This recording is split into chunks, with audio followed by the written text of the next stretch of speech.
Shalom. Berapa banyak yang sekali lagi yang izinkan saya bertanya, berapa banyak yang percaya Tuhan sanggup dan akan mengerjakan yang ilahi di tengah-tengah saudara? Boleh angkat tangan? Amin. Baik saudara, hari ini kita akan belajar kebenaran firman Tuhan dengan tema alignment. Nah, boleh ditampilkan ya. Alignment. Nah, ini tema ketiga dari yang heart itu H-E-A-R-T, H-nya humble, E-nya enlightenment. Kita belajar di beberapa minggu lalu. Kita sudah belajar sebenarnya siapa saudara saya di hadapan Tuhan. Dan kita juga sudah belajar apa yang sebenarnya yang jadi tujuan saudara dalam kehidupan saudara dan saya. Amin. Nah, hari ini kita mau belajar sebuah tema yang namanya ada alignment. Katakan bersama-sama dengan saya, align. Nah saudara, apa itu align? Alignment. Next. Kita buat sederhana, align terjemahannya adalah selaras. Next slide, boleh? Nah, ini saya definisikan dulu supaya kita mulai dari pengertian yang sama saudara ya. Kata alignment punya arti atau definisi adalah kesepakatan. Nah, kita garis bawahi ya. Kesepakatan dari dua atau lebih orang untuk melakukan sesuatu dengan cara tertentu. Nah saudara, siang hari ini kita akan belajar 3 hal. Kita akan belajar tentang bagaimana kita bersepakat dengan Tuhan. Dan kita mau belajar apa yang jadi tujuannya. Dan kita belajar caranya gimana sih gitu saudara ya. Hari ini kita akan belajar 3 hal ini. Baik, yang pertama, boleh next. Nah, saudara, dalam hidup kita harus punya tujuan yang sama dengan apa yang Tuhan tetapkan. Siapa yang rindu saudara, kalau saudara berjalan di jalur yang Tuhan sudah tetapkan? Boleh angkat tangan? Atau siapa yang di sini, saya nggak mau jalan Tuhan. Saya mau hidup saya, cara saya, jalan saya gitu. Ada yang mau saudara? Nggak ada? Sekali lagi, siapa di sini yang mau ikut dalam jalannya Tuhan? Nah, saudara, sebelum kita memulai sebuah perjalanan, satu hal yang paling penting, tapi seringkali dilupakan, itu adalah bicara soal tujuan. Tuhan punya tujuan, tapi seringkali kita sebagai manusia, kita ini punya tujuan pribadi loh saudara. Betul? Berjalan bersama, itu belum tentu punya tujuan yang sama. Bilang sama kiri kanannya gini, boleh jalan bersama, tujuannya belum tentu sama. Coba bilang sama kiri kanannya, biar sadar gitu ya. Nah, saya kasih contoh orang-orang yang belum menikah, atau jomblo, atau yang masih pacaran. Saudara, ada 2 orang, satu orang laki-laki, satu orang perempuan. Mereka saling mencintai, lihat ganteng nih, cantik nih gitu ya. Kemudian mereka punya rasa yang lebih dan ingin mengikat ke sebuah hubungan yang lebih serius. Kemudian mereka pacaran. Pertanyaannya, tujuannya pasti sama gak sampai ke pernikahan? Belum tentu ya. Yang satu mungkin tujuannya berkata, aku sudah menemukan, aku gak mau main-main, aku pengen serius sampai dengan dia, sampai menikah, sampai nanti Tuhan memisahkan lewat maut. Tapi mungkin yang satunya berkata, loh, saya sih belum mau menikah. Saya masih mau have fun lah, senang-senang aja. Yang penting saya punya pacar. Itu mungkin terjadi gak saudara? Mungkin terjadi gak? Mungkin ya. Dan seringkali hal itu juga dapat terjadi dalam kehidupan saudara dan saya dengan Tuhan. Saudara, Tuhan mungkin punya sebuah rencana yang ajaib buat setiap kita. Tapi seringkali kita melihat Tuhan bukan sebagai tujuan. Tapi kita melihat Tuhan cuma sebagai batu loncatan. Atau kita melihat Tuhan cuma sebagai pintu. Ada di sini yang datang ke pintu dan diam di depan pintu dan berkata, inilah tujuan akhir saya. Ada? Enggak ada saudara. pintu tujuannya dibuat itu cuman dibuka, kalau kita sudah lewat ditutup kita tinggalkan, betul ya? Nah seringkali pengikutan kita akan Tuhan itu gak jelas saudara. Oke, next slide. Nah bicara soal kesepakatan saudara. Nah kesepakatan ini terdiri dari dua pihak. Boleh next slide. Ini minta maaf mungkin settingannya beda dari handphone dan di ini jadi agak berantakan gitu ya. Nah saudara, bicara soal kesepakatan ini harus dua pihak saudara. Dua pihak tuh gimana? Yang pertama, pihak yang satu itu harus belajar mendengar. Atau shema. Katakan bersama-sama dengan saya, shema. Oke? Dan yang kedua adalah kita harus berani untuk bicara. Saudara, ada banyak anak Tuhan gak punya keberanian untuk bicara. Iya aja. Tapi sebenarnya gak ngerti gitu loh saudara. Dia bukan gak mau bicara tapi gak berani bicara. Saudara pernah gak ketemu sama seseorang yang saudara gak begitu dekat, saudara sungkan sekali. Ketika orang ini bicara, kamu lakukan A ya. Sebenarnya saudara bukan gak terima, gak ngerti deh. Tapi karena kesungkananmu, engkau ini gak berani bicara. Pernah mengalami gak saudara? Pernah ya? Bukannya sepakat sebetulnya, cuman takut aja. Kenapa saya tulis di sini roh anak? Saudara, seorang anak gak pernah takut untuk bicara sama papahnya. Hari ini dia adalah Tuhan, dia juga Bapamu saudara. Ketika saudara tidak mengerti sesuatu, apakah saudara punya keberanian untuk bertanya atau bicara saudara? Oke? Saya gak akan panjang di sini karena akan membingungkan. Kita langsung masuk firman saudara ya. Next slide. Dikatakan demikian dari Matius 8 ayat 16 sampai yang ke-17. Dikatakan demikian saudara. Menjelang malam dibawalah kepada Yesus banyak orang yang kerasukan setan. Dan dengan sepatah kata Yesus mengusir roh-roh itu. Dan menyembuhkan orang-orang yang menderita apa saudara? Sakit. Di ayat selanjutnya dikatakan hal itu terjadi supaya genaplah firman yang disampaikan oleh Nabi Yesaya. Dialah yang apa saudara? Memikul kelemahan kita dan menanggung penyakit kita. Oke, kita next. Kita lanjut ke ayat selanjutnya. Matius 8 ayat 18 sampai yang ke-20. Saudara, kalau saudara lihat di atas, saya tulis tuh ya. Yang saya tulis warna huruf besar semua. Saya kasih warna ungu, dikasih garis bawah. Itu judul perikopnya saudara. Jadi setelah firman yang tadi, ayat selanjutnya, judul perikopnya adalah hal mengikut Yesus. Saya bacakan saudara ya. Ketika Yesus melihat orang banyak mengelilinginya, ia menyuruh bertolak ke seberang. Kemudian perhatikan saudara, lalu datanglah seorang ahli Taurat dan berkata kepadanya, Guru, aku akan mengikut engkau. Kemana saja engkau apa saudara? Pergi. Katakan bersama saya sekali lagi. Kita baca sekali lagi ya dari yang biru ini saudara. 1, 2, 3 katakan. Lalu datanglah seorang ahli Taurat dan berkata kepadanya. Apa yang dikatakannya saudara? Guru, aku akan apa saudara? Mengikut engkau. Kemana?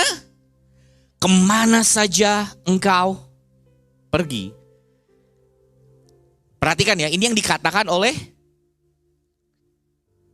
ahli Taurat ini ya.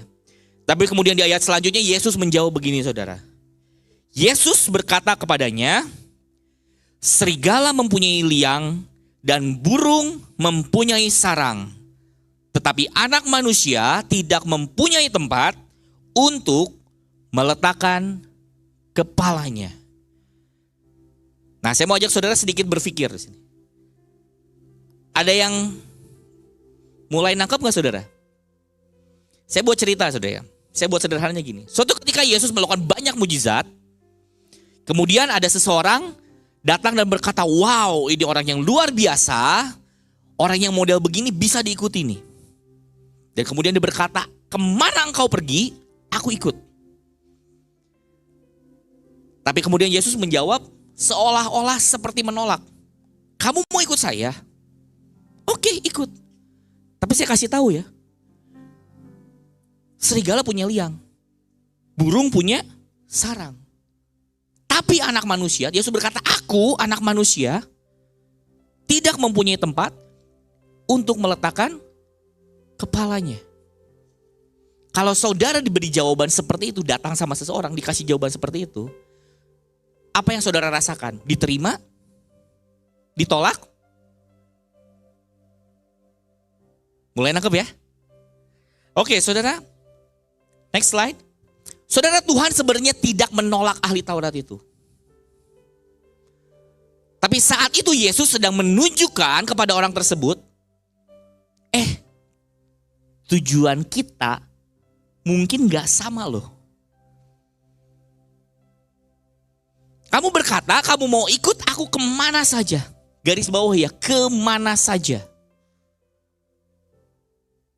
Tapi hari itu Yesus bongkar yang paling dalam.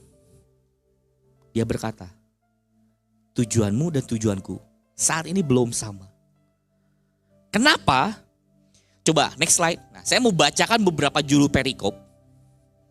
Masih dari Matius 8 ayat 1 sampai 17. Saya nggak baca semuanya saudara. Nanti saudara baca sendiri ya di rumah saudara ya.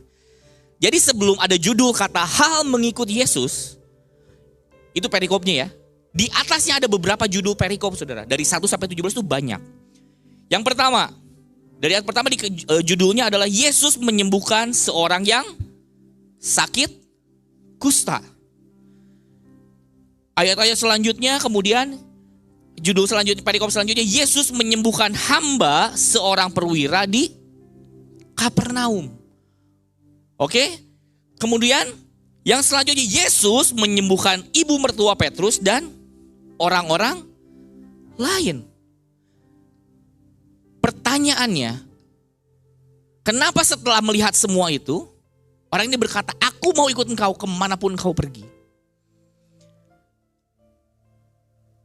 Berapa banyak orang berkata, Tuhan, aku mau ikut engkau.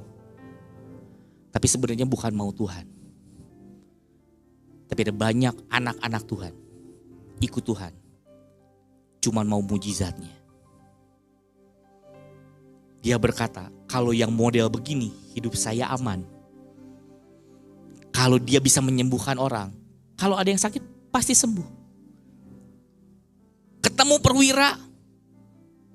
Saudara, seorang perwira itu orang punya jabatan tinggi di pemerintahan, betul? Ketemu orang pemerintahannya pun terima kasih. Bahkan ayat selanjutnya kenapa saya bacakan tadi yang 17 dikatakan, karena ia seperti yang disampaikan oleh Nabi Yesaya, dialah yang memikul kelemahan kita dan menanggung penyakit kita. Kita ini suka melemparkan tanggung jawab kita ke pihak lain, betul?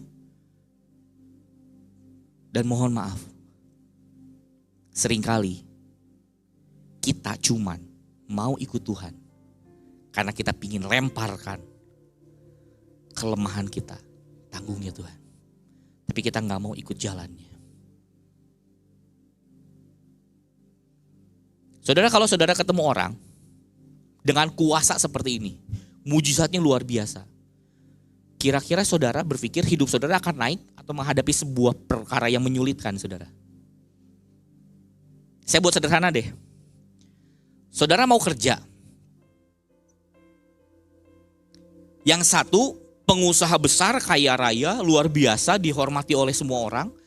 Begitu ketemu orang-orang partai pun semuanya, Pak selamat siang gitu. Saudara kenal sama orang ini, dan di satu sisi, saudara tahu ada orang yang sangat kontroversi. Pokoknya kalau saudara ada sama orang ini, masalah dia kena banyak. Jujur saudara ya. Kalau boleh memilih, saudara ikut yang mana? Orang yang bisa membawa engkau dekat istana, dekat kekayaan, kau ikut orang yang saudara tahu dia cinta Tuhan, kejar Tuhan, tapi dalam kehidupannya saudara kan melewati banyak api, saudara. Yang sini lewat jalan emas, yang sini lewat api. Yang kira-kira secara manusia ya, saudara pilih ikut yang jalan emas, coba angkat tangan. Jujur gak apa-apa. Secara manusia saya juga angkat tangan, saudara. Nah, ini kenapa kita bicara perlu namanya kejujuran. Banyak anak Tuhan, kita tuh gak pernah jujur sebetulnya sama Tuhan. Kita berkata, Tuhan hidupku untuk Engkau. Tuhan di surga cuma ketawa, enggak nah, kamu cuma butuh tanganku. Jangankan hidup kamu kasih buat aku, Tuhan bilang. Dompetmu aja gak pernah goyang kok. Disalahpahamin dikit bapernya sampai 10 tahun gitu. Dan Tuhan bilang, gimana kamu mau kasih hidupmu nak? Untuk hal yang paling sederhana pun kau gak pernah berani kasih buat Tuhan.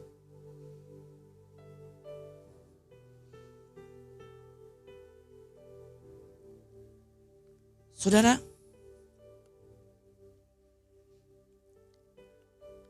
bicara soal tujuan, dua orang baru bisa jalan bersama itu. Sekali lagi kalau apanya sama saudara? Tujuannya sama. Boleh next slide? Nah, bicara soal jalan bersama, saya bikin ada kurang lebih 3 lah. Nanti mungkin bisa dikembangkan kalau sudah dapat pewahyuan lagi ya. Tapi orang yang jalan bersama, itu minimal ada 3 mental ini pilihannya. Pilihan yang pertama, apakah saudara dan saya ikut Tuhan? Dengan sikap hati pengertian bahwa saudara dan saya adalah seorang anak.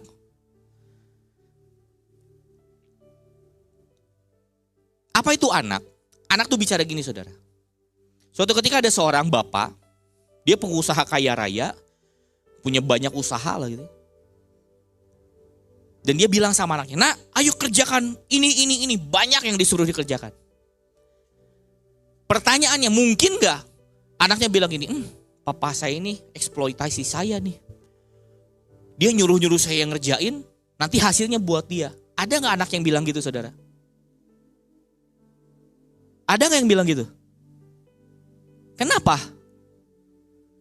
Karena kalau anak dia ngerti, ketika dia kerjakan buat bapaknya, semua yang jadi milik bapaknya adalah punya siapa? Punya dia. Sekalipun perusahaan, saya bawa keuntungan berapa? 100 miliar, besar nih ya. 10 triliun, oke besar. Bapaknya yang menerima. Tapi seorang anak ngerti, apapun yang jadi milik bapaknya, itu jadi milik siapa saudara? Milik dia. Hari ini pertanyaannya, saudara dan saya melayani Tuhan, ikut Tuhan. Saudara dan saya masih hitung-hitungan gak? Saya yang kerja. Saya yang ngebangun. Saya. Kenapa dia yang dipuji?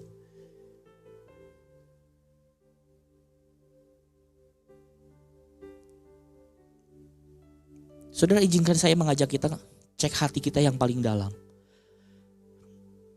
Oh, pasnya gak begitu. Oke. Saya buat yang lebih umum. Tuhan, saya sudah melayani. Saya sudah memberi. Saya sudah menabur. Kok hidup saya susah? Kalau gitu, saya gak mau pelayanan. Pernah dengar kata-kata ini gak? Pernah? Pernah? Sorry, kenapa? Maaf, saya bicara harus keras hari-hari ini. Karena saya gak mau kita punya mental yang kecil saudara. Ini bukan soal apa, tapi soal mental di hatimu ini. Mental di hati saudara dan saya. Apakah saudara dan saya sebenarnya masih sadar kita ini anak?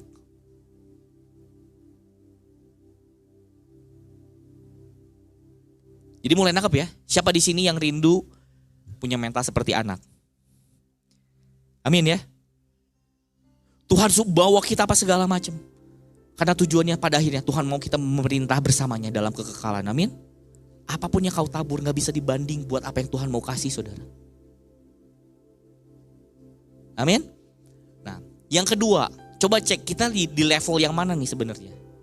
Level yang kedua itu bicara soal rekan bisnis. Rekan bisnis ini nggak seperti anak. Kalau anak apapun yang punya papahnya punya dia, betul ya. Nah kalau mentalnya rekan bisnis, semuanya hitung-hitungan cuan. Betul? Siapa di sini yang pernah punya usaha? Coba angkat tangan. Siapa yang ketika berusaha, saudara ingin punya partner yang bisa sama-sama untung gitu? Ada? Kalau saudara sekali lagi punya pilihan, ikut sama ini kira-kira untung, ikut sini kira-kira rugi, saudara pilih yang mana? Oh Pak, saya hatinya besar sekali. Yang rugi gak apa-apa. Ya kalau bisnis gitu ya bodoh saudara. Tapi masalahnya, kalau kau gitu sama manusia masih oke. Tapi berapa banyak kita ikut Tuhan, itu kita gak nganggap Tuhan sebagai Bapa kok. Tapi kita lihat Tuhan sebagai partner bisnis. Tapi yang sini masih lumayan saudara. Meskipun tidak sempurna, tidak baik ya.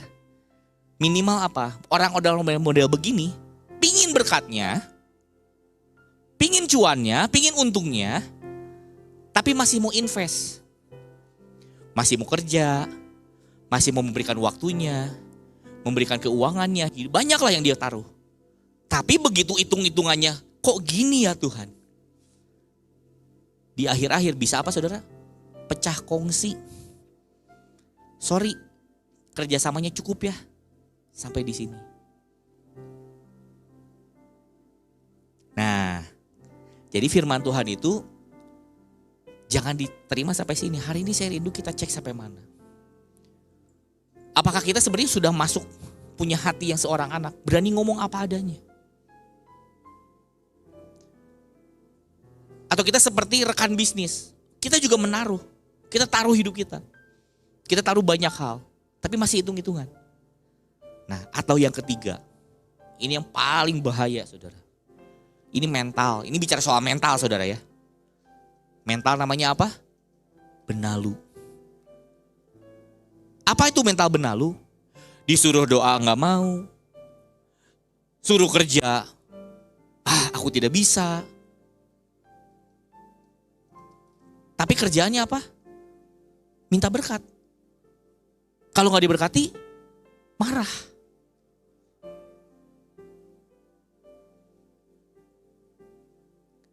Mulai nangkep saudara? Kenapa saya bicara ini dikata tentang tujuan? Itu menunjukkan seharusnya kita jujur. Oke? Boleh tolong di play. Tadi saya ada satu video, ini video pendek sekali ya. Ini sebenarnya gak rohani, tapi waktu saya lihat ini saya tertarik sih ya.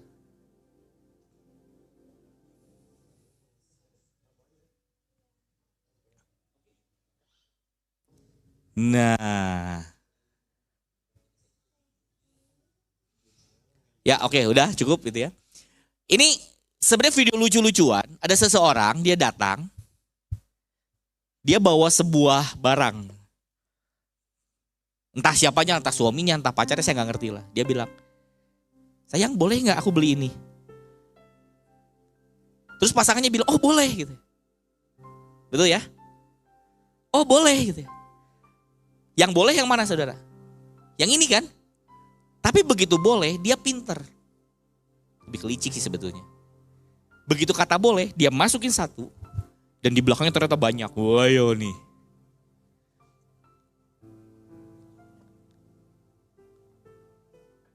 Ini mungkin video lucu-lucuan saudara.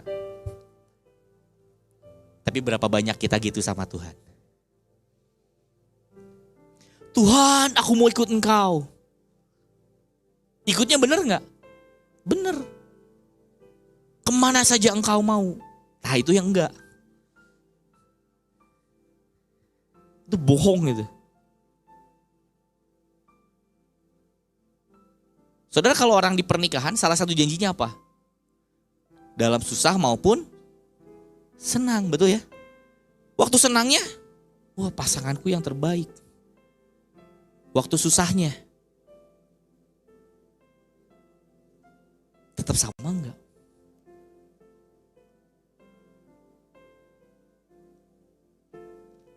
Yang ini yang mana? Yang tadi itu bukan yang ketiga, saudara, itu yang kedua. Saudara, ahli Taurat itu bukan orang gak belajar, saudara. Dia mau belajar, dia mau banyak hal, dia bahkan mau ikut loh, saudara. Dia gak cuma duduk diam, yes aku mau terima, enggak, aku mau ikut. Tapi seringkali dia gak jujur, di belakangnya terlalu banyak kepentingan. Hari ini coba cek hidup kita. Kita sama Tuhan banyak kepentingan gak sebenarnya? Kalaupun ada kepentingan, kau berani jujur gak sama Tuhan?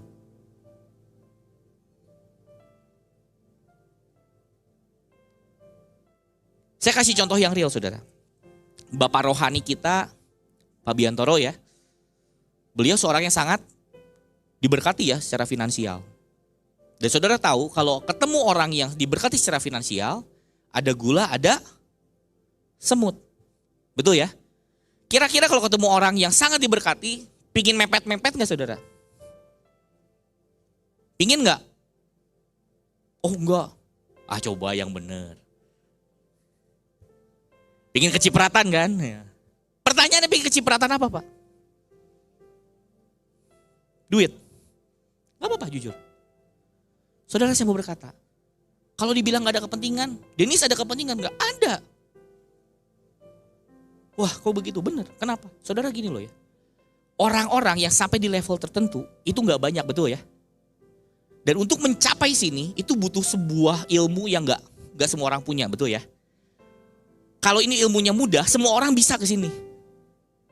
Ya kan? Orang mau sekolah S2, S3, STLR, S Mambo, apapun gitu ya. Bisa ngajarin ekonomi hebat banget. Tapi bahkan gak pernah mencapai titik yang dipegang orang ini, betul ya?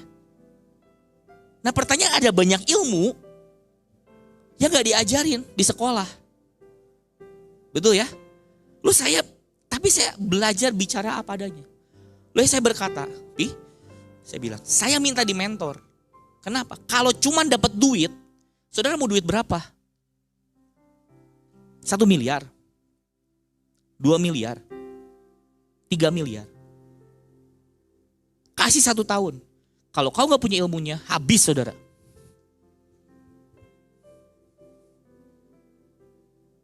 Tapi hari itu saya bilang, kasih tahu saya caranya gimana. Caranya gimana? Waktu beliau lagi negosiasi, saya bilang, boleh gak saya ikut? Ini saya kasih beberapa contoh real ya saudara, supaya saudara nangkep. Ada kepentingan gak? Ada. Kepentingannya apa? Saya ini harus belajar dapat kailnya.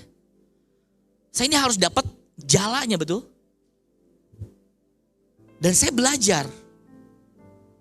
Dengan saya bersentuhan dengan orang yang praktek, saya belajar banyak, betul ya?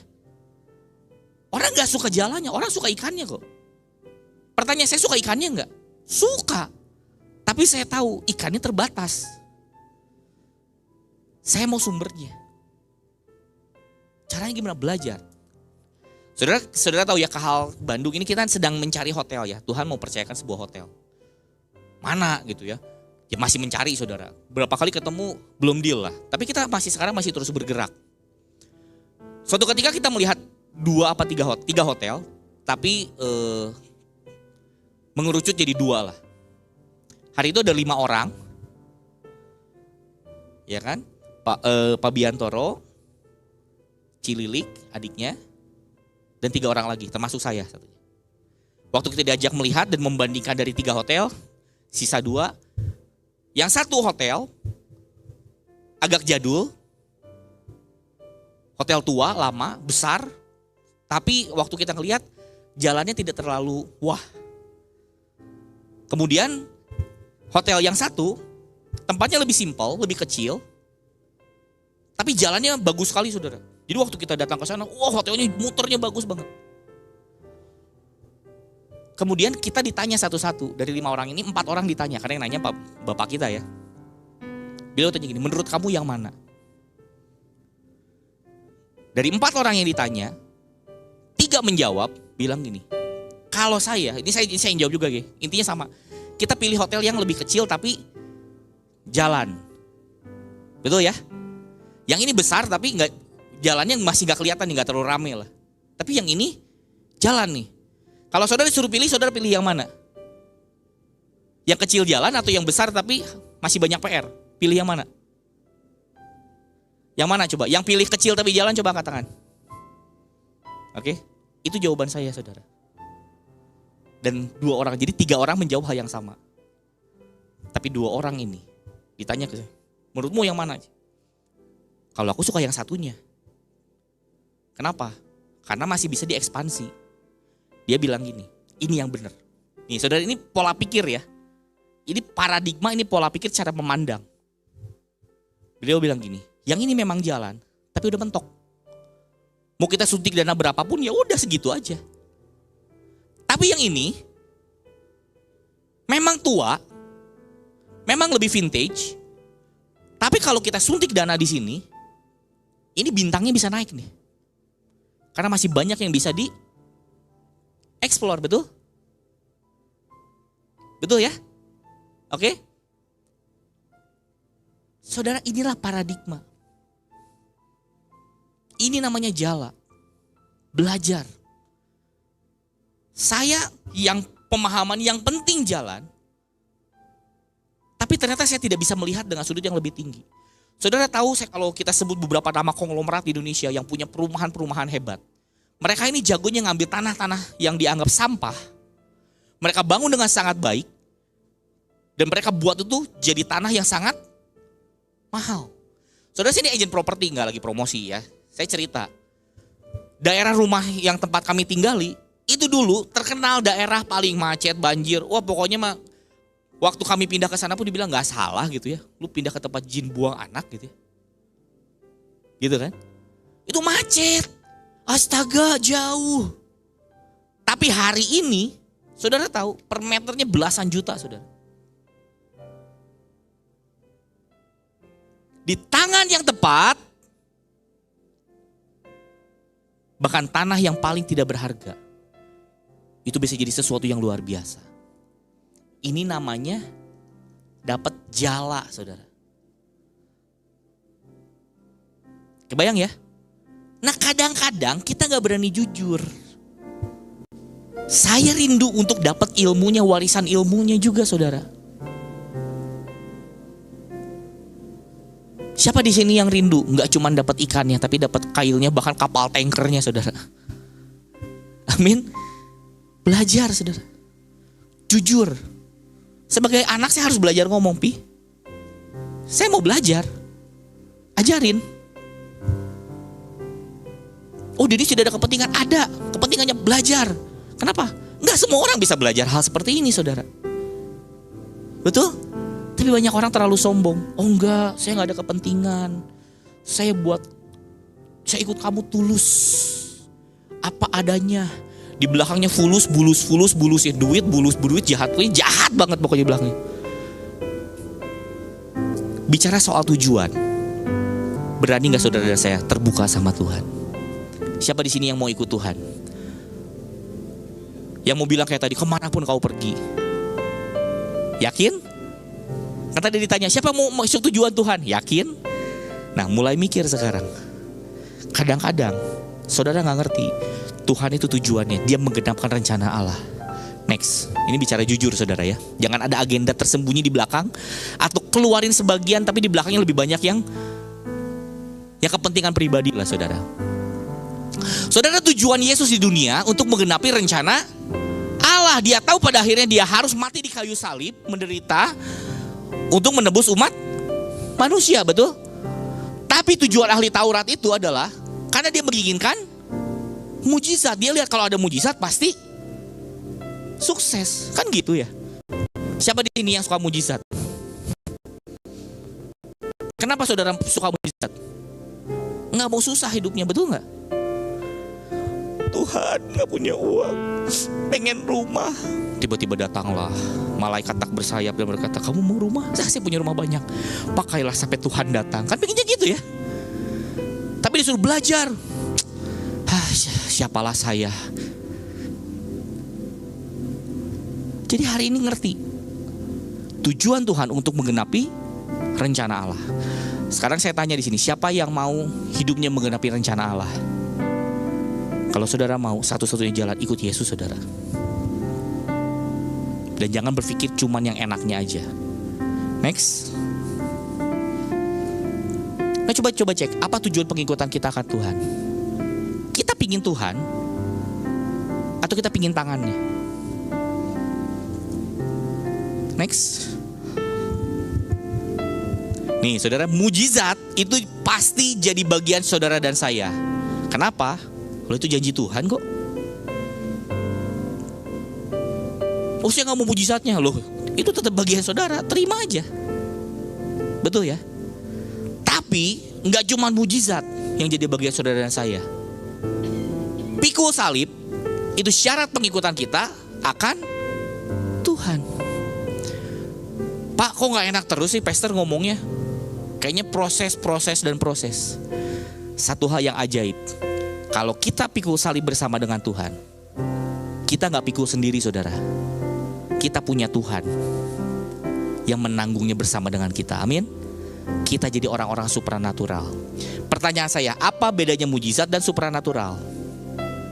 Ada yang bisa bantu saya? Mujizat tuh begini saudara. Ketika ada seseorang dianggap melanggar hukum dan harus dimasukkan ke dalam dapur perapian yang menyala. Siapa namanya? Sadrak, Mesak, dan Abednego. Mujizat adalah ketika mereka dituntut, didakwa, harus dimasukkan. Tiba-tiba hati raja berubah dan berkata, kasih karuniaku menyertai, diluputkan, gak jadi masuk. Itu mujizat. Semua pengen gitu kan? Menghadapi masalah, harus menghadapi sebuah konsekuensi. Tiba-tiba konsekuensinya hilang, betul ya? Semua pengen begitu kan? Mau ya? Tapi supranatural adalah ketika saudara didakwa karena Tuhan, harus masuk dapur perapian, dan saudara tetap masuk ke dalam dapur perapian itu. Tapi di dalam, bahkan api yang paling mengerikan, itu tidak dapat menyentuh dan menyakiti saudara dan saya, amin. Pertanyaannya, kira-kira kalau saudara Sadrak, Mesak, Abednego ini tidak jadi masuk dan diluputkan, banyak yang benci gak tetap?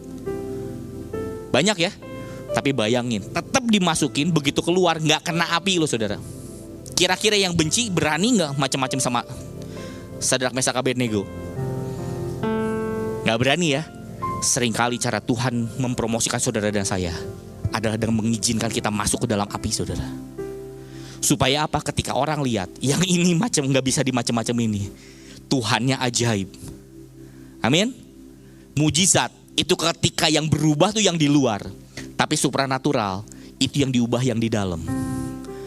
Mujizat adalah ketika saudara tidak menghadapi masalah, tapi supranatural adalah ketika badai yang paling besar menghantam hidupmu, engkau gak goyang. Itu supranatural saudara. Hari ini siapa yang rindu hidupmu gak cuma penuh mujizat, tapi jadi orang-orang yang supranatural? Amin. Hari ini apapun yang Tuhan izinkan jadi dalam hidupmu, boleh gak kau lihat itu sebagai promosi dari Tuhan? Kalau karena Tuhan ya, bukan karena kekonyolan kita. Kalau karena kekonyolan kita, Pak, saya bingung, saya tidak bisa makan. Kenapa? Tidak punya uang, kerja. Enggak Pak, berkat Tuhan yang menjadikan kaya. Susah payah tidak ditambahkan di dalamnya. Kerja, itu susah payah Pak. Jangan makan gitu ya. Firman juga bilang orang kamu kerja jangan makan. Ya kan? Tapi kalau saudara lakukan itu, dan saudara harus mengalami aniaya karena nama Tuhan dan kebenaran, percayalah satu titik, Tuhan putar balikan, kutuk jadi berkat. Siapa yang percaya setiap proses api itu bisa jadi cara Tuhan mempromosikan saudara dan saya? Amin. Caranya gimana saudara? Supranatural. Kalau tujuannya sama, kita jadi orang-orang yang supranatural. Amin. Next ya. Saya bacakan Matius 16 ayat 21 sampai 27. Sejak waktu itu Yesus mulai menyatakan kepada murid-muridnya, apa saudara? Bahwa ia harus pergi ke Yerusalem dan menanggung banyak penderitaan. Loh, Yesusnya aja bilang aku harus pergi ke Yerusalem dan menanggung banyak penderitaan. Lah orang yang ikut gak mau mengalami penderitaan. Jujur, siapa di sini yang mau mengalami penderitaan? Saya juga gak mau. Tapi pertanyaannya gini, siapa di sini yang rela mengalami penderitaan kalau bersama dengan Tuhan. Amin. Bedanya sama siapa kita ada, saudara. Kalau saudara datang, oh kalau gitu saya mau supranatural, saudara nyalain kompor, saudara taruh muka saudara di kompor gitu, saya makhluk tahan api. Enggak, percayalah kebakar, saudara. Itu penderitaan tanpa Tuhan kalau itu. Tapi kalau Tuhan, sekalipun kau harus lewat api yang besar, baru gak kebakar, saudara. Amin. So ya, jadi jangan suka bikin aneh-aneh ya. Kita bikin sendiri-sendiri yang akhirnya menyerang kita sendiri. Oke. Next. Dan menanggung banyak penderitaan dari pihak siapa? Tua-tua.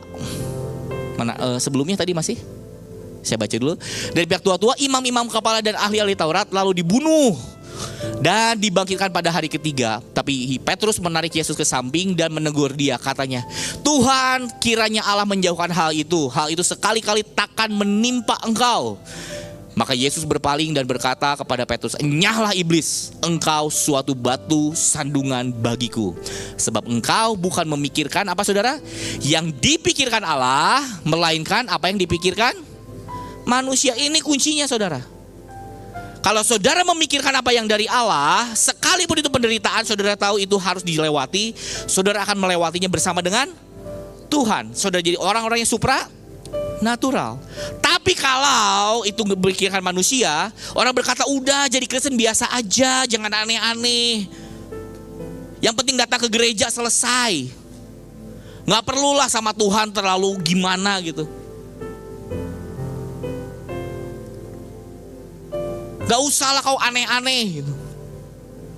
Menderita-menderita itu yang dipikirkan oleh manusia. Tapi hari ini maukah saudara dan saya memikirkan apa yang dipikirkan oleh Allah? Siapa yang rindu di sini? Kalau itu memang jalan yang Tuhan tetapkan, sekalipun api saudara mau jalan. Amin. Pikir-pikir dulu, saudara, jangan latah angkat tangan ya. Nanti diuji loh, saudara. Saya ini seringkali diuji lah. Saya khotbah gini tuh gak menyenangkan, saudara. Karena kenapa? Seringkali saya khotbah, saya diuji, saudara. Beberapa waktu yang lalu saya pernah berkata, bisakah saudara tetap sama bahagianya ketika dompetmu gendut dan perutmu langsing gitu? Gitu kan? Bahagianya sama gak ketika perutmu yang gendut dan rekeningmu yang langsing? Ngomongnya gampang ya, diuji, saudara.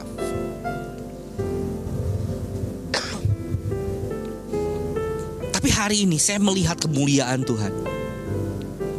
Bukan apa yang saya punya, tapi tentang bersama siapa saya jalan.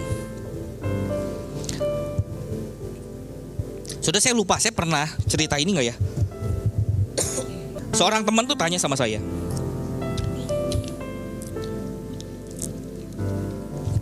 dia bilang gini, Pak, ya tapi kan kalau kita gak pegang uangnya juga tetap aja gak tenang, gitu kan? Saya bilang ya bener sih.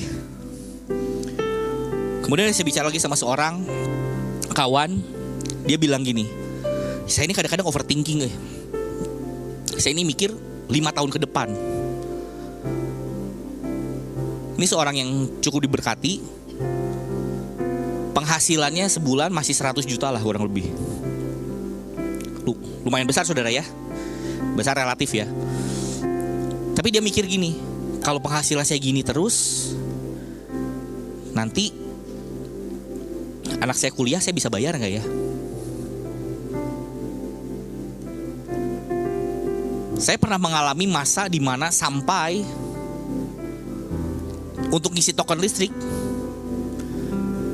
itu saya sama Aaron harus, Aaron, di OVO kamu, di dana kamu ada uang berapa? Kita isi cuma 20.000, saudara. Rumah saya di Sumarekon, bayangin, saudara. Hari itu saya masih punya apartemen.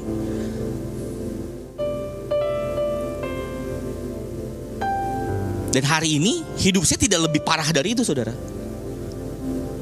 Kami masih bisa makan enak, kami masih bisa jalan-jalan. Tapi pertanyaannya, bisa khawatir gak, saudara?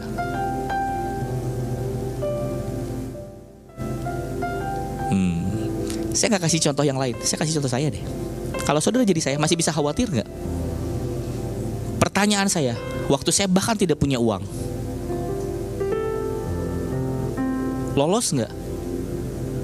Waktu saya gak bisa bayar uang sekolah anak-anak saya, sampai dikirim surat cinta Yang ngebelain itu kepala sekolah saudara waktu itu. Dikirim surat cintanya dari yayasan. Kepala sekolahnya sampai panggil saya, Pak Denis tolonglah, berapa aja Pak masuk, berapa aja Pak, yang penting sekolah ini lihat ada niatnya lah, Bapak bayar gitu. Kenapa? Karena kepala sekolahnya pun ditekan, dipertanyakan sama yayasan, nah ini gimana orang gak bayar. Kepala sekolahnya sampai pasang badan saudara. Dan yayasan udah bilang, ini gak bisa kalau gini terus. Pertanyaan saya, anak saya tetap sekolah gak? Sampai sekarang gak pernah tuh gak sekolah. Tapi waktu saya udah punya sesuatu yang lebih settle, hari ini kami puji Tuhan diberikan berkat untuk punya usaha lah. Ada penghasilan saudara. Tapi kalau kita gak bereskan yang di dalam sini saudara, khawatirmu gak pernah hilang kok. Kau pernah melewati masa yang lebih berat dari sebelumnya, dan kau sudah melewati itu bersama dengan Tuhan. Izinkan saya tanya dengan keras saat ini, kenapa kau masih khawatir? Ketika sebenarnya kau sudah melewati yang lebih parah dan Tuhan sertai. Hari ini kau masih punya lebih baik, tapi kau tetap khawatir. Masalahnya bukan yang di luar, masalahnya yang di sini yang gak pernah berubah saudara.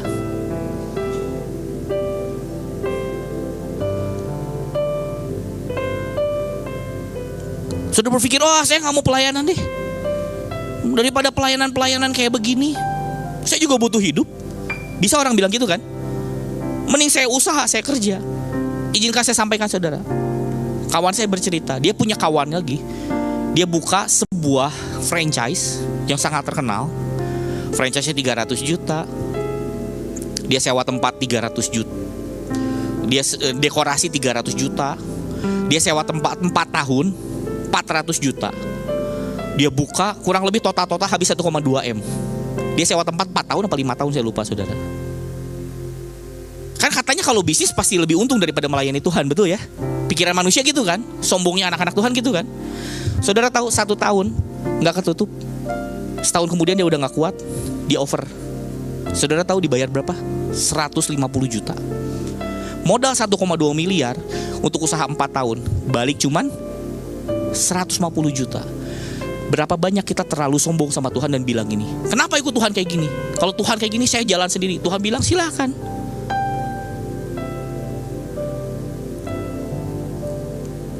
Kau pikir dunia lebih baik. Hari ini masalahnya bukan soal apa yang kau kerjakan. Silahkan kalau itu Tuhan yang suruh. Tapi karena kau marah sama Tuhan dan kau tinggalkan, yang kayak tadi partner bisnis kan, sorry Tuhan gak cuan. Sama Tuhan gak cuan saya ikut dunia aja. Ternyata begitu ikut dunia di luar Tuhan, kau pikir dunia baik, dibantai saudara di sana. Hari ini kalau Tuhan bawa kau ke sebuah tempat, punya hati yang dengar-dengaran saudara, punya hati anak. Kalau Tuhan kau minta kau lakukan segala sesuatu dengan serius, lakukan dengan serius. Suruh kerja yang benar, melayani yang benar. Saya jualan bakmi, itu pelayananmu juga. Kalau Tuhan yang suruh, itu pelayanan loh saudara.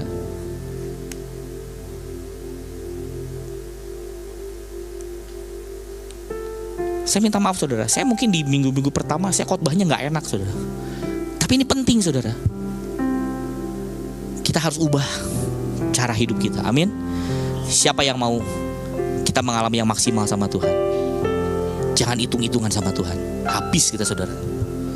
Oke, next. Lalu Yesus berkata kepada murid-muridnya, setiap orang yang mau mengikut aku, ia harus apa saudara? Menyangkal dirinya, memikul salibnya dan mengikut aku. Karena barang siapa mau menyelamatkan nyawanya, ia akan kehilangan nyawanya. Tetapi barang siapa kehilangan nyawanya karena siapa saudara? Karena aku, karena Tuhan, ia akan memperolehnya.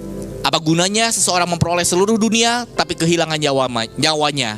Dan apakah yang dapat diberikannya sebagai ganti nyawanya? Sebab anak manusia akan datang dalam kemuliaan Bapanya diiringi malaikat-malaikatnya. Pada waktu itu ia akan membalas setiap orang menurut apa saudara? Perbuatannya.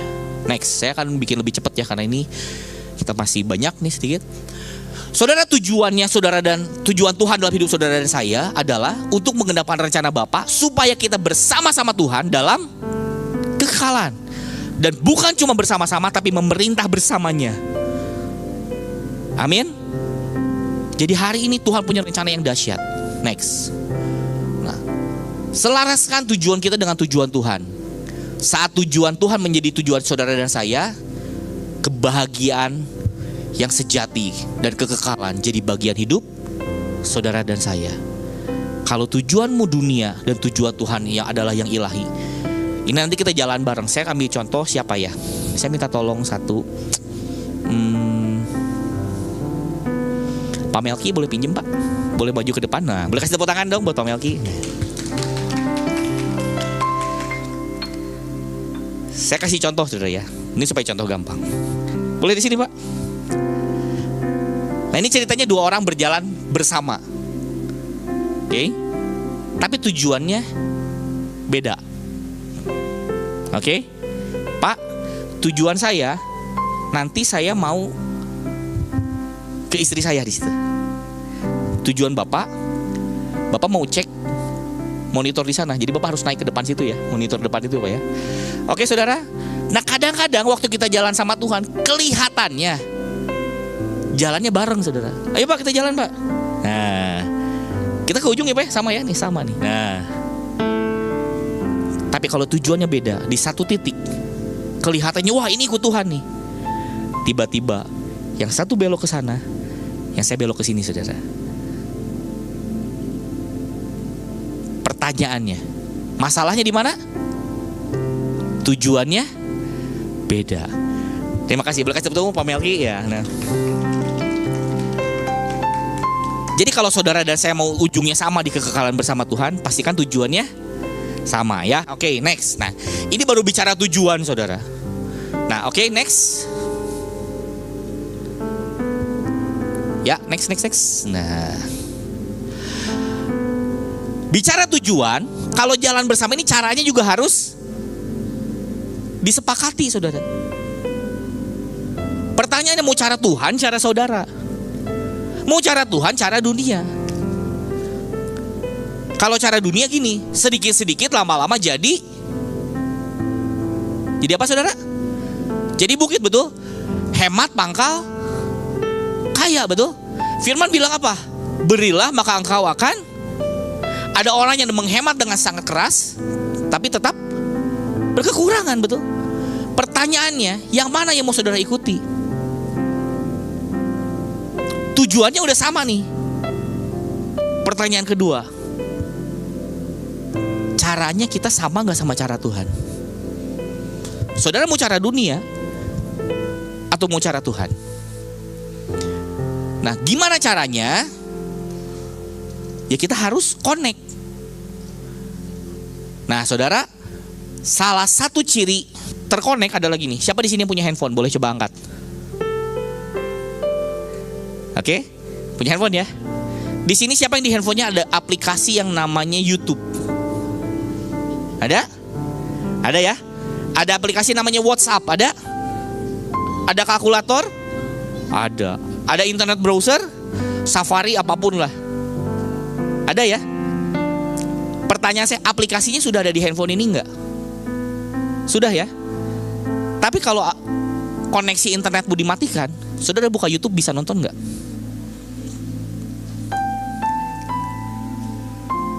Kalau saudara mau ikut cara Tuhan, saudara mesti ngerti, ada memang aplikasi yang udah built-in saudara. Aplikasinya udah ada. Tapi kalau saudara mau berfungsi, saudara harus connect sama yang gak kelihatan saudara. Betul ya? Dan seringkali yang jadi kekuatan besar itu bukan cuma aplikasinya, tapi koneksinya saudara. Dan dua-duanya harus ada. Koneksi internetnya cepat sekali, tapi kau gak pernah download aplikasinya. Bisa jalan gak nonton? Gak bisa. Hari ini coba, terkonek itu apa artinya? Saudara dan saya harus bisa sinkron sama Tuhan. Tuhan ngasih apa kita bisa nyamber, kan gitu ya. Caranya gimana? Siapkan hidup kita, tanah hidup kita. Oke, manusia hanya bisa berfungsi dengan maksimal kalau connect dengan Tuhan. Nah, saya kasih contoh paling gampang. Semua orang punya handphone ya. Jadi siapa di sini yang mau maksimal hidupnya? Caranya gimana? Connect sama Tuhan. Mau hidupmu berhasil? Caranya gimana? Connect sama Tuhan. Amin. Next. Nah, kemudian datanglah firman Tuhan kepada Abraham dalam suatu penglihatan. Nah, ini saya pernah bahas minggu lalu ya. Ini bicara soal cara, saudara. Janganlah takut Abraham, akulah perisaimu, upahmu akan sangat besar. Abraham menjawab, ya Tuhan Allah, apa yang akan engkau berikan kepadaku? Karena aku akan meninggal dengan tidak mempunyai anak. Tuhan datang bilang, aku akan memberkati engkau. Engkau akan jadi besar. Abraham bilang gini, Tuhan terima kasih. Ya aku tahu aku udah diberkati oleh Tuhan. Tapi buat apa? Semua kekayaan, kelimpahan, kebesaran ini,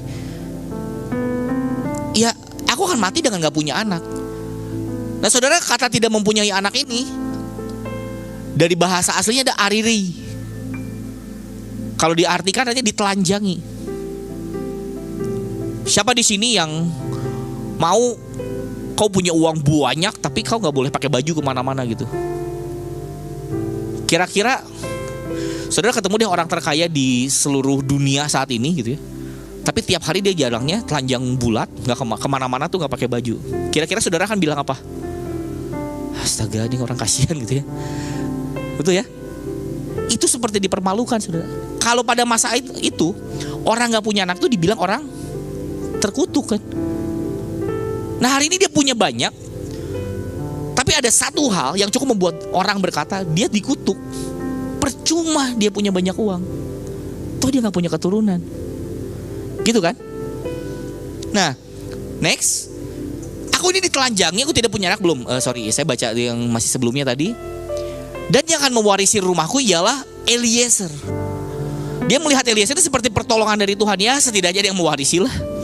Ada orang yang masih bisa mewarisi gitu kan, yang melanjutkan. Dan dia melihat Eliezer ini sebagai pertolongan dari Tuhan. Orang Damsyik itu. Damsyik itu ada artinya lagi, tapi saya gak bahas nanti kepanjangan ya. Lagi kata Abraham, engkau tidak memberikan kepadaku keturunan sehingga seorang hambaku nanti menjadi ahli warisku. Abraham ini udah baik loh. Dia tahu ya sudah saya gak punya keturunan, tapi ya Tuhan masih kasih pertolongan. Kadang-kadang gitu ya. Ya Tuhan masih kasih pertolongan, masih ada Eliezer lah, masih ada pertolongan dari Tuhan. Tapi ya, dan dia pun nerimo, gak marah sama Tuhan. Gak apa-apa lah, saya terima Tuhan. Tapi next slide ya. Tetapi datanglah firman Tuhan kepadanya, demikian orang ini tidak akan menjadi ahli warismu, melainkan apa saudara? Anak kandungmu. Dialah yang akan menjadi ahli warismu. Jadi Tuhan bilang gini, bagus, kamu tidak komel, kamu tidak komplain. Tapi Tuhan bilang, yang mewarisi bukan Eliezer, yang kau anggap pertolongan dari Tuhan ini, bukan itu pertolonganku. Karena yang akan mewarisi itu anak kandungmu. Bayangin orang udah punya masalah, tidak komplain, nerima. Tuhan bilang enggak, bukan yang itu, anak kandungmu. Oke? Lalu Tuhan membawa Abraham keluar serta berfirman, coba lihat ke langit, hitunglah bintang-bintang, jika engkau dapat menghitungnya. Maka firman-Nya kepadanya, demikianlah banyaknya nanti keturunanmu. Saudara perhatikan ya, ada orang berkata dia sudah menerima keadaannya, ya mungkin saya memang gak bisa punya anak, saya mandul, saya diterima. Oh ya mungkin saya memang gini, tapi Tuhan berkata enggak, engkau akan punya anak. Ada orang-orang berkata, oh ya mungkin memang hidup saya ya cukup lah, gak pernah berlebih. Tapi Tuhan berkata enggak, kau akan sangat diberkati. Nah gimana caranya Tuhan men-switch saudara dan saya, dan men-switch Abraham ini dari sebuah keadaan menerima keadaan ini ke sebuah keadaan yang seharusnya Tuhan tetapkan. Gimana caranya? Dia bawa Abraham keluar dari apa saudara? Kemahnya. Dia bawa keluar. Selama ini yang kau lihat adalah keterbatasanmu. Jika saya berkata saudara, seringkali saudara dan saya menerima bukan karena percaya Tuhan, tapi karena kita ya sudah, mungkin kita melihat keterbatasan kita, betul? Tapi hari ini jika saya berkata Tuhan mau bawa engkau dan saya keluar, Tuhan mau bawa saudara dan saya keluar, stop lihat keterbatasanmu, stop lihat dinding-dinding di rumahmu, melangkah keluar, lihatlah pekerjaan Tuhan yang ajaib. Dan Tuhan mau berkata, lihat bintang. Kalau bintang saja bisa aku jadikan masakan, aku tidak bisa memberkati engkau. Hari ini jika saya berkata saudara, Tuhan mau memberkati saudara dan saya dengan sangat-sangat limpah. Amin. Kalau saudara berkata, Pak, saya udah dengar kayak gini khotbah gini ribuan kali. Kalau saudara sudah dengar ribuan kali, saya akan buat sampai saudara dengar puluhan ribu kali. Sampai kau mengerti bahwa rencana Tuhan gak pernah gagal dalam hidupmu. Belajar melihat keluar, stop melihat keterbatasanmu. Belajar melihat apa yang Tuhan sanggup kerjakan. Kalau Tuhan katakan Tuhan memberkati engkau, bintang pun bisa dia buat. Masakan Tuhan gak sanggup memberkati engkau? Hari ini kau lihat keterbatasan dalam keuanganmu, gimana nanti masa ke depanku di depan? Tuhan mau berkata, bintang, bumi dan semuanya aku bisa ciptakan. Kau masih pusing tentang masa depanmu. Dari yang tidak ada Tuhan bisa buat. Pertanyaannya, waktu Tuhan curahkan koneksi itu, kau punya aplikasinya gak gitu? Amin. Hari ini seberapa yang mau percaya bahwa Tuhan mau pakai engkau, saudara dan saya, dengan ajaib? Lihat kiri kananmu. Gak usah semangatin orang, gak usah motivasi orang, bilang ini, Tuhan mau pakai saya gitu, untuk tujuan yang ilahi. Belajar ngomong, saudara. Kalau ngomong aja kau gak berani, gimana kau mau melangkah? Saya mau tantang saudara, lihat kiri kananmu, bilang, Tuhan mau pakai saya buat tujuan ilahi. Belajar praktek, saudara. Amin. Next. Lalu percayalah Abraham kepada Tuhan, maka Tuhan memperhitungkan hal itu kepadanya sebagai apa, saudara? Kebenaran. Oke, next.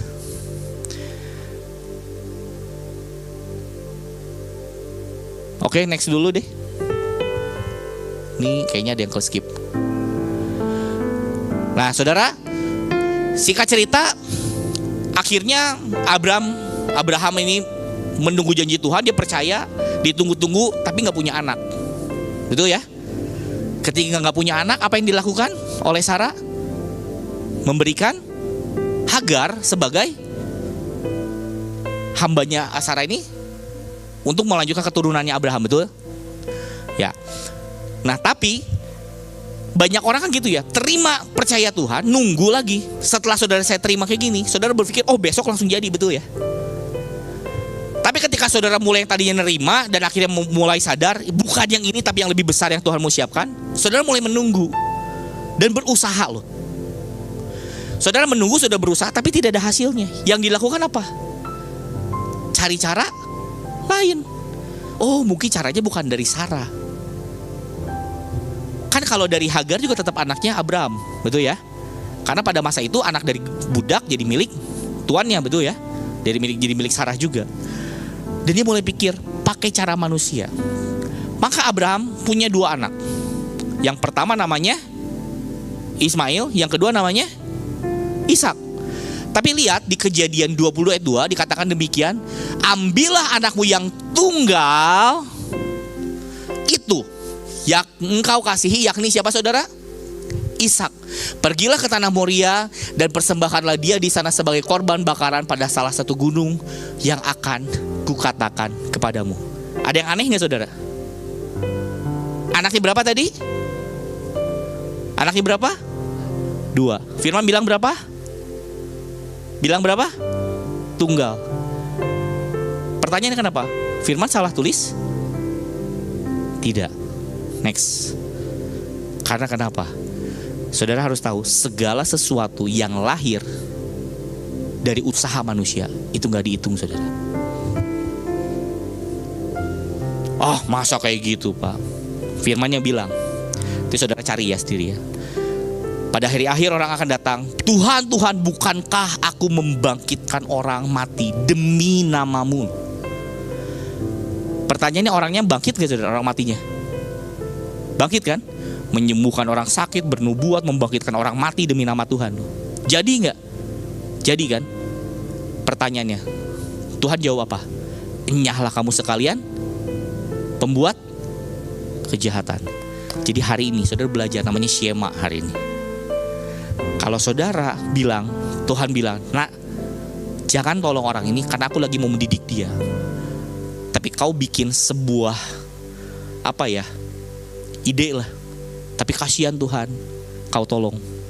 Itu gak dihitung loh, saudara. Siapa di sini yang punya anak atau rindu punya anak? Coba angkat tangan. Kalau nanti saudara mau punya anak atau punya anak, saudara lagi didik lagi marahin, gitu ya. Tiba-tiba ada satu orang, saya deh. Saya berkata, saya ini hamba Tuhan. Saudara lagi didik anakmu supaya anakmu ini benar. Kadang-kadang orang selalu ngerasa gitu, kalau saya hamba Tuhan nih, saya punya hak. Enggak gitu saudara. Tiba-tiba saya datang, saya belain anakmu di depan kau. Lagi dimarahin, padahal kan anaknya salah ya. Mungkin dia main pisau lah, bahaya, dia bisa tusuk-tusuk orang, tusuk dirinya sendiri gitu ya. Kok marahin, jangan ini. Terus saya datang, nggak apa-apa, mamahmu tuh salah. Nih pisau. Kira-kira saudara happy atau enggak? Wah, Bapak Pendeta, pastor yang sangat bijaksana. Nggak mungkin saudara, ini pastor gendeng pasti ngomong gitu tuh ya. Loh, anak bikin bahaya kok dibiarin? Kan kasih membela. Sorry ya, banyak kita kayak gitu. Tuhan lagi lihat ini anak kalau dibiarin nyelakain orang. Kalau kan dia akan mencelakakan dirinya sendiri. Biarkan aku proses. Tiba-tiba kita seperti malaikat jatuh gitu, gitu. Merasa seperti malaikat tapi ujungnya jadi malaikat jatuh kalau gak sama Tuhan tuh ya. Datang sok-sokan nolong. Tuhan bilang, siapa lu? Lu pembuat kejahatan. Sorry ya, saya harus ngomong. Segala sesuatu yang bukan dari Tuhan tidak dihitung. Bahkan bisa dilihat sebagai pembuat kejahatan. Hasilnya keren, tepuk tangan dunia dapat, tapi ditolak Tuhan, saudara. Next. Saya mau cepat aja ya ini ya. Bukan, oh ini ayatnya ada ternyata. Bukan setiap orang yang berseru kepadaku, Tuhan, Tuhan akan masuk ke dalam kerajaan surga, melainkan dia yang melakukan kehendak Bapakku yang di surga. Ya kan, di garis bawah, melakukan kehendak Bapakku yang di surga. Pada hari terakhir banyak orang akan berseru kepadaku, Tuhan, Tuhan, bukankah kami bernubuat demi namamu dan mengusir setan demi namamu dan mengadakan banyak mujizat demi namamu juga. Pada waktu itulah aku akan berterus terang kepada mereka dan berkata, aku tidak pernah mengenal kamu, enyahlah daripadaku kamu sekalian pembuat kejahatan. Ini firman yang bilang, saudara ya. Next. Nah saudara, kita mau lihat lagi tadi, ciri yang terkoneksi adalah apa saudara? Terus di upgrade, terus connect. Saudara di sini siapa yang handphonenya kadang-kadang suka ada tulisan upgrade system gitu, ada nggak? Ada ya? Kalau nggak ada berarti biasanya di-upgradein sama suaminya, karena itu pasti muncul, saya ngeklik biasanya ya. Istri saya bilang nggak pernah, nggak mungkin, pasti muncul saudara. Karena memang biasanya dia nggak pernah tahu, saya yang melihatin, ya ini nggak di-upgrade, saya upgradein. Kenapa harus di-upgrade saudara? Kalau nggak di-upgrade, nanti ada aplikasi-aplikasi yang nggak berfungsi saudara. Saudara buka WhatsApp gitu ya, kenapa nggak buka-buka ya gitu, loading terus. Begitu saudara cek, oh harus diupdate, gitu kan? Nah saudara dan saya jangan berpikir kau terima Tuhan terus ya sudah diem aja. Ayo belajar, update terus. Gimana cara update-nya saudara? Berdoa, baca firman, gali firman. Amin. Semakin kita di-upgrade, nanti Tuhan mau kasih apa kita bisa terima. Tuhan kasih apa kita nyamber. Amin. Ya. Dan yang kedua, ciri terkoneksi adalah apa? Berfungsi sesuai mandat atau perintah user. Sesuai mandat tuh gimana? Kalau saya buka di handphone, ya kan? Terkoneksi apa? Waktu saya kliknya kalkulator, yang terbuka apa? Ya kalkulator. Jangan suka ngide sendiri saudara. Saya klik, oh saya mau ngitung nih, saya buka kalkulator. Oh jangan kalkulator. Mendingan kamu baca Alkitab gitu. Tiba-tiba buka Alkitab, lo bingung saudara. Saya kan mau ngitung. Atau saya buka Alkitab, bukanya WhatsApp. Aneh gak saudara? Aneh ya? Tapi berapa banyak kita aneh gitu sama Tuhan. Tuhan suruhnya A, kita lakukannya C. Jadi kalau mau maksimal harus terkoneksi. Kalau mau terkoneksi gimana caranya? Ikut perintah Big Boss Tuhan kita yang sempurna, amin. Ya, dan terus connect, di upgrade ya. Next. Nah, Sekarang sebagai pertanyaan, ini udah terakhir saudara, coba dicek, saudara sama saya ini itu terkoneksi sama Tuhan atau enggak? Dengan ciri-ciri yang tadi. Atau kita bergerak otonom aja, kita bergerak semau-mau kita. Tuhan bilang ke utara, saya mau ke selatan, saudara tetap pergi ke utara atau pergi ke selatan gitu. Ya. So hari ini mari kita lihat, coba cek hidup kita. Next. Nah, saya tutup dengan gini, connected to eternity. Katakan bersama-sama dengan saya, connected to eternity. Terhubung dengan kekekalan. Oke, saya tutup nih terakhir dengan gini. Saudara, segala sesuatu yang kita lakukan itu kan sebenarnya nol lah ya nilainya. Saudara mau berbuat baik, mau apapun gitu ya. Nah, kalau orang berkata nol tuh gak penting. Saudara, nol. Jadinya berapa saudara? Saya taruh ada nolnya 1 sama nolnya 10. Beda gak hasilnya? Sama kan? Betul ya? Saudara berbuat baik, saudara apa-apa, nol tuh semuanya. Gak bisa bawa kita ke surga.